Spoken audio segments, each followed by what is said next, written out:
Muy buenos días. Los inversores muestran hoy cautela a la espera del inicio de la reunión de 2 días de la Fed, mientras asimilan además las preocupaciones en torno al recrudecimiento de la pandemia en la India o en Brasil, eso sí, después del nuevo máximo histórico que dejaron ayer los resultados corporativos en el S&P 500 a la espera de Jerome Powell. El Banco de Japón ha mantenido su política ultra expansiva y su orientación dovish, pese a mejorar su previsión de crecimiento, aunque al mismo tiempo ha empeorado la senda hacia la consecución del objetivo del 2% de inflación. Estos audiomercados, buscamos todas las claves de la sesión, como siempre, gracias al patrocinio del broker IG. Si mantienes la cabeza en su sitio, cuando a tu alrededor todos la pierden, si sigues creyendo en ti mismo, cuando los demás dudan, ¿qué oportunidades ves? Si te encuentras con el triunfo y el fracaso, y consigues tratar a esos dos impostores por igual. Si eres capaz de ver la oportunidad, el mundo del trading es para ti. Cuando ves la oportunidad, IG. Y las bolsas, de momento, parecen tomarse cierto respiro de cara a la segunda sesión de la semana, con los futuros europeos y también norteamericanos que vienen de momento algo planos y algo indecisos, a la espera de nuevos catalizadores, con la también visión puesta en el repunte de contagios a nivel global, que vuelve a presionar el sentimiento después del nuevo récord histórico alcanzado ayer al cierre para el S&P 500, impulsado por los resultados corporativos del primer trimestre, que están siendo mejores de lo esperado, y constatando que la recuperación de la economía, la narrativa de fondo que da soporte a las bolsas se está trasladando ya también al sector privado, a las empresas. Más de 2/3 de las compañías del S&P 500 que ya han desfilado con sus cuentas por Wall Street han conseguido superar estimaciones de analistas, con la mirada puesta esta semana en la convergencia de numerosas compañías a las que les va a llegar el turno, como Apple, General Electric, Amazon, Facebook, Boeing, Chevron o ExxonMobil. Ayer con las cuentas ya de Tesla, del fabricante de vehículos eléctricos, que en este caso superaba expectativas con un beneficio récord de 438 millones de dólares en el trimestre, y con los ingresos disparándose un 74% hasta los 10.390 millones de dólares. Pese a todo, sus acciones caían un 2,5% en el mercado after hours, en las operaciones extendidas fuera de hora, ya con los mercados cerrados. Unos resultados que avalan la visión de que la recuperación económica global está cogiendo vigor poco a poco a medida que las vacunaciones avanzan. Se espera que en Estados Unidos se vea ya un crecimiento por encima del 6% en el primer trimestre, en el dato que vamos a conocer este jueves, pero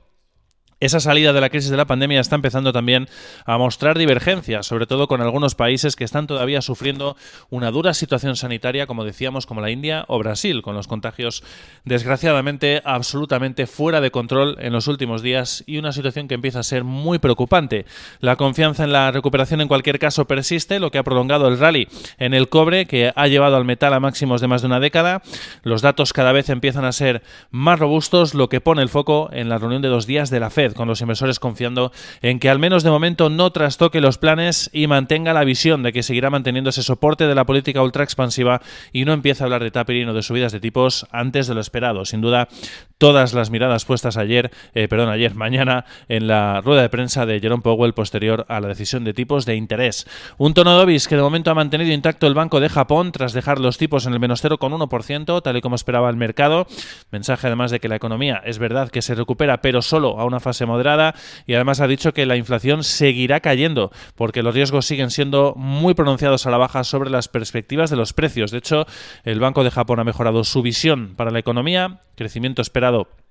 para este año del 4% frente al 3,9% anterior, pero ha empeorado su visión sobre la inflación hasta apenas un tibio 0,1% desde el 0,5% previo. Unas previsiones además que muestran que no alcanzará el Banco de Japón el objetivo de inflación del 2% antes de que termine el mandato de Haruhiko Kuroda. Y en el lado del virus, pues de momento siguen las preocupaciones, como decíamos, por el repunte de contagios desbocados y la crisis sanitaria que está afectando ya sobre todo a la India y a Brasil, donde está el foco de la pandemia. Hasta tal punto que Estados Unidos anunció ayer que va a enviar, en este caso, su suministro último entero de AstraZeneca de 60 millones de dosis a otros terceros países para seguir con la asistencia de la lucha contra la pandemia en el resto del mundo. Una decisión que llega pese a que hay informaciones en las últimas horas apuntando también a problemas de suministros de vacunas en Estados Unidos. De hecho, el jefe del Departamento de Comercio se ha reunido con los altos ejecutivos de Pfizer y de AstraZeneca precisamente para discutir problemas de suministro suministro de vacunas. Y mientras tanto, aquí en Europa, pues parece que ese permiso que ofrecía la presidenta de la Comisión Europea, Ursula von der Leyen, en la entrevista de New York Times el pasado domingo, ha quedado un poco rebajado por oficiales en Bruselas que han admitido que cada país, cada Estado miembro tiene potestad suficiente para hacer lo que considere oportuno. Mientras tanto, en la gestión de los estímulos fiscales aquí en Europa sigue coleando ese abultadísimo plan de Mario Draghi, del primer ministro italiano, que presentaba ayer, aprovechando esos fondos de reconstrucción europeos, una vez que parece haber superado por fin el escollo del Constitucional de Alemania. 190.000 millones va a recibir Italia de ese fondo de reconstrucción. Mario Draghi anunciaba ayer un plan para la reconstrucción de la economía por nada más y nada menos que 261.000 millones de euros. En este contexto hemos visto cómo han imperado las ventas en la sesión asiática. Hemos visto caídas en Tokio después de la decisión de tipos de interés por parte del Banco Central de Japón del 0,33% y caídas para el Nikkei de 0,57% para el Topix Index. En China los indicadores se están recuperando en el tramo final de la sesión. El Hansen de Hong Kong ya está en positivo, sumando un 0,25%, y también el CSI 300, que suma 3 décimas. El Shanghai Composite, sin embargo, sigue en negativo, cayendo un 0,1%, y han cerrado con números rojos el Kospi surcoreano, con caídas de media décima, y la Bolsa de Australia, que se ha dejado un 0,2%. En el mercado de divisas, el dólar index, de momento, está tratando de rebotar después de las caídas de ayer, 0,1% arriba en las 90,83 unidades, y el petróleo aferrado a esa narrativa de fondo en torno a la recuperación de la economía, pero sin perder la mirada en la situación pandémica de la India, sin duda complicada, que puede afectar también a la demanda global de crudo. Está subiendo de momento un 0,7% el crudo americano, $62,42, y un 0,8% el Brent en los 65,67. En cuanto a los futuros europeos, como decíamos, vienen con algo de indefinición o de indecisión, aunque en positivo, sumando entre media décima y una décima los principales indicadores del viejo continente, a la espera hoy de referencias como la confianza empresarial y del consumidor en Italia, clima empresarial en la zona euro, precios al productor y desempleo en Suecia, y subastas de deuda a 7 años en Alemania y a 30 en Italia. En el plano corporativo, resultados sin duda que están llegando también importantes para compañías europeas. Estamos recibiendo los de British Petroleum, BP, beneficio neto de ajustado de 2.630 millones de dólares, por encima de los 1.510 que esperaba el consenso del mercado. Dice la compañía que va a recomprar acciones por 500 millones de dólares en el segundo trimestre del año, y que mantiene el dividendo en los 5,25 dólares por acción. Por tanto, BP supera expectativas con sus ganancias trimestrales, anuncia programa de recompra de acciones de 500 millones de dólares y que mantiene intacto el dividendo trimestral. También estamos recibiendo los beneficios, o los resultados, mejor dicho, de Whitbread, la compañía ligada al sector turístico, compañía de hoteles y restaurantes británica. Está anunciando unos ingresos de 589 millones de libras, por debajo de los 638 que esperaba el mercado. Ha registrado pérdidas netas de 906 millones en el último año fiscal como consecuencia del impacto de la pandemia del coronavirus. Por tanto, pérdidas abultadas para Whitbread en el último ejercicio fiscal. 906 millones de libras ha perdido en el último año por la situación en torno a la pandemia, y además con ingresos por debajo de las expectativas.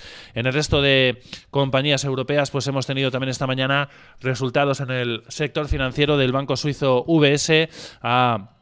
Superado expectativas con un beneficio neto de 1.800 millones de dólares frente a los 1.600 esperados, pese a que se ha anotado un impacto por la caída de Archegos Capital de 774 millones de dólares en ese primer trimestre del ejercicio. Dice, eso sí, que ya ha salido toda la posición con respecto a Archegos Capital en el mes de abril. También hemos tenido resultados de HSBC, que ha superado expectativas, beneficio antes de impuestos de 6.390 millones de dólares frente a los 4.300 esperados, ingresos de 13.200 frente a los 12.600 esperados, por tanto superando expectativas. También Schneider Electric, el gigante de ingeniería francés, ha superado también previsiones, 6.500 millones en ingresos frente a los 6.200 anteriores, y además la compañía ha subido orientación para todo el ejercicio 2021, y ha decepcionado sin embargo la farmacéutica suiza Novartis, con ventas de 12.400 millones frente a los 12.500 esperados, beneficio por acción de 1,52 frente a 1,56 dólares esperados, y además la compañía, eso sí, aunque ha decepcionado, ha confirmado previsiones para todo el ejercicio. Y dos apuntes más que nos han llegado desde España en el sector energético en ambos casos. Iberdrola está pujando en Francia a más generación en eólica marina. Estaría en la precalificación de un parque frente a las costas de Normandía por 1.050 megavatios. Y Solaria va a invertir 219 millones de euros en su parque fotovoltaico de Trillo, que se va a convertir con 626 megavatios en el más grande de Europa. Y por último, una recomendación que nos llega: Citigroup ha subido el consejo del grupo de comunicación española, 3Media, desde vender hasta neutral, y ha subido su precio objetivo desde 2,6 a 3,6 euros por acción. Y al otro lado del Atlántico, pues los futuros de momento siguen prolongando ese optimismo de ayer y ese nuevo récord para el S&P 500 gracias a los resultados corporativos, subidas de entre 1 y 2 décimas para los tres indicadores al otro lado del Atlántico, con todas las miradas puestas ya en el inicio de la reunión de 2 días de la Reserva Federal norteamericana y, en este caso, pues en referencias macroeconómicas, como el habitual Redbook semanal de ventas minoristas, los precios de la vivienda del mes de febrero, la confianza del consumidor de The Conference Board, también el índice de manufactura de la Fed de Richmond, subasta de deuda a 7 años y, por supuesto, el foco puesto en resultados corporativos. Vamos a tener hoy las cuentas de muchas compañías al otro lado del Atlántico, entre ellas de Centen, de IBM, de UPS, de General Electric, de Eli Lilly, de 3M Company, de la juguetera Hasbro, también de Raytheon Technologies, de Archer Daniels, de Marsh & McLennan, de Corning, de Packard o de Ecolab, entre otras. Además, ayer tuvimos, como decíamos, las de Tesla, que superaron expectativas con beneficio trimestral récord, pero cuyos títulos caían en el mercado After Hours más de un 2,5%. Feliz sesión.